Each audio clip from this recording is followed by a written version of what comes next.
Hello and welcome to New Bedford Art Museum Artworks. I'd like to welcome you into our Skylight Gallery today. My name is Ashley Occhino and I am the Executive Director here at the museum.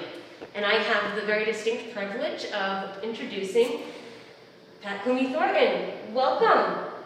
Welcome back. We're so excited. So we're here inside the gallery with Pat's beautiful work, and I just wanted to ask you a few questions about your work today and really celebrate your exhibition here at the museum, which is titled Immersion Interaction and Witnessing the Everyday. The exhibition is on view here at New Bedford Art Museum Artworks in downtown New Bedford through the end of March 2021. So we encourage you to come visit us, mask up, secure your online ticket, and we're here to welcome you with amazing exhibitions and fun interactives that you can take home with you as well. So Pat, let's get to it. So actually, the thing I want to talk about today is the color blue. So I have Pat here, decked out in blue, that we also happen to see on these two beautiful pieces here. So do you want to tell me? Apparently, you have an affinity for this color. I do. I think I do.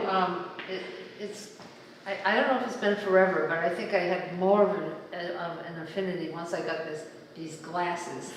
Oh, really?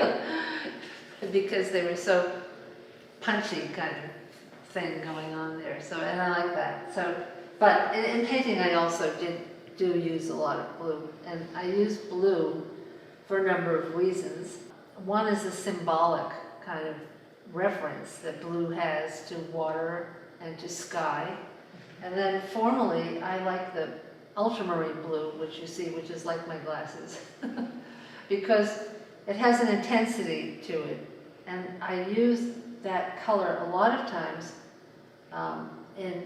because it's a darker color than many of the other colors in the painting. And I rarely use black, rarely, if ever. My eye is absolutely going up to this corner right here, because I see. So you say you don't use black. No. So the color, well, it looks like black. It looks like black, but let's talk a little bit about this, because inside this painting, I can absolutely see behind the layers that you've applied here to the surface. There is this real sense of order that's going on, both directly in the center of the grid, but it's not overbearing, because you have these beautiful, I would almost say, ladder-like structures taking us into this dark corner at the top. Yes, well, I guess it is almost black, because it's not black from a tube. I mean, literally, it's a mixture of colors. Like what do I use? I use like 3 colors, like sienna. Usually I use some ultramarine blue, and then some alizarin crimson and some dark green. And then it makes a really rich black, because sometimes black from the tubes the color comes out, or the lack of color, looks kind of dead and cold. So I like to get a little richness to it. I think mixing it makes it black, but it has a little more richness to it. It's very subtle, I must say. But you can see that richness in it, because it is absolutely just blending in with it, and it's not creating this little void within the image. But even down through the bottom here, I can see you have that. But as I look closer, it's not black at all. It's that really beautiful color combination that you just described of the reds, greens, and blues, and the burnt together.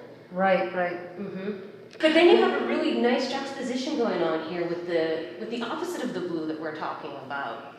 And so as we look at your work, I mean, you always have this interplay of colors. And how do you find the right balance between them? And so organizing the color, I did want, I think it's kind of intuitive. Like I would get it to a point and I thought, yeah, this is working, but it was mostly cool. And I look at it like 2 days later and say, no, it needs something warm.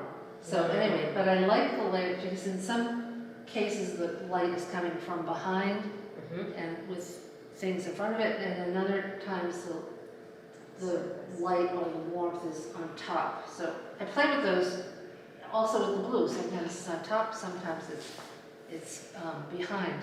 And that was another thing, when you're in art school, which we all went to many years ago, you're thinking of using strictly the dark and cool colors to recede and the warm and light colors to advance. So I like to kind of push it around and make it. You are such both a rebel. ways. You are. What an amazing rebel. I mean, it's true though. I know exactly what you're saying. You're breaking the rules that they teach you in art school, but the way that you can break them is you understand them. You understand them, so you can deconstruct. You can deconstruct them as you build your work back up. But I absolutely am following what you're saying here, because you've layered these beautiful bright colors on the top here on the left, my eye automatically wants to read it in the same way that you're saying here.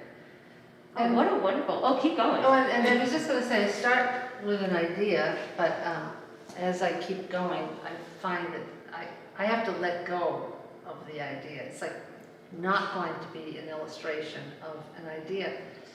I can't do that. I can't hang on to that one idea and then I can do it. I've done it.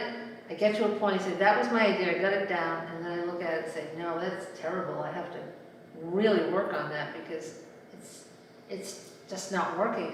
Visually, it's not working. So it's hard to explain.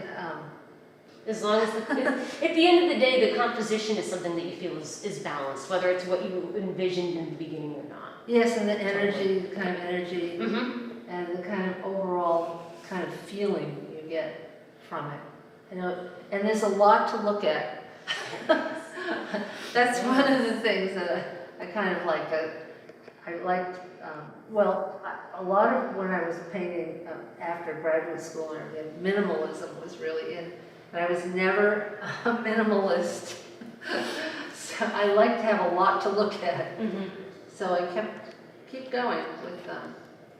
Well, there's definitely a lot to look at in this particular painting, and I'm so glad that you've kind of broken it down with me, and I think that I have an even deeper appreciation for a piece that I get to enjoy all the time here in the gallery. So thank you. Oh, thank you for taking a look at this with me. I really appreciate it. Oh, you're very welcome. You're very welcome.